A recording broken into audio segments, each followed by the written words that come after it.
pigilan dito. Yan, baklang yan! Kasi manggagamit ka at mukha kang pera. Jasmine, itigil mo naman na to. Maawa ka naman. Mahiya ka naman. Bakit ako mahihiya? Kung meron dapat mahiya dito, ikaw yun. Kasi manggagamit kang bakla ka. Hindi, totoo yan. Yun ang totoo.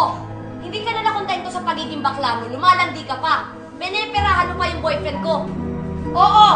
Yung baklang yan malandi, maharot. At habol ng habol sa isang lalaki, hindi naman siya magugustuhan kahit na kailan.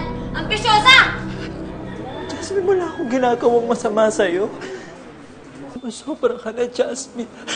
Hindi po kailangan ipahiya ng ganito. Ganito. Pwede ba, Joey? Huwag ka na nga magsinungaling. Kilala na kita eh. Sasabihin mo sa akin, lalayo ka. Mag-a-advise ka sa akin na huwag kong kwartahan si Gabriel. Pero ano ginawa mo? Ikaw pala yung nagpaplanong kwartahan siya. Jasmine, hindi porket bakla ako. Iinsultuin mo na ako ng ganito.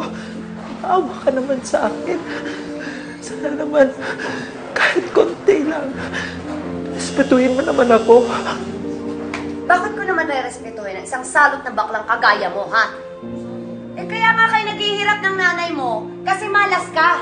Itinakwil ka ng sarili mong ama kasi nga nakakahiya ka. Alam mo ikaw, ha? Magpasalamat ka nga, kinupkup pa namin kayo ng nanay mo eh. Tapos ito pa igaganti mo sa akin, ha? Agkawan mo pa ako? Kapal ang mukha mo?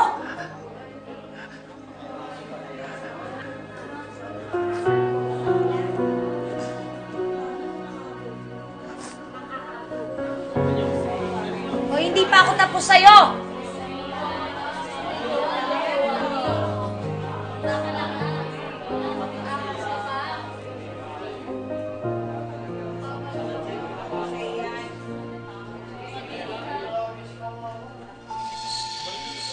Hoy, kayo, tapos na yung palabas. Mga chismosa.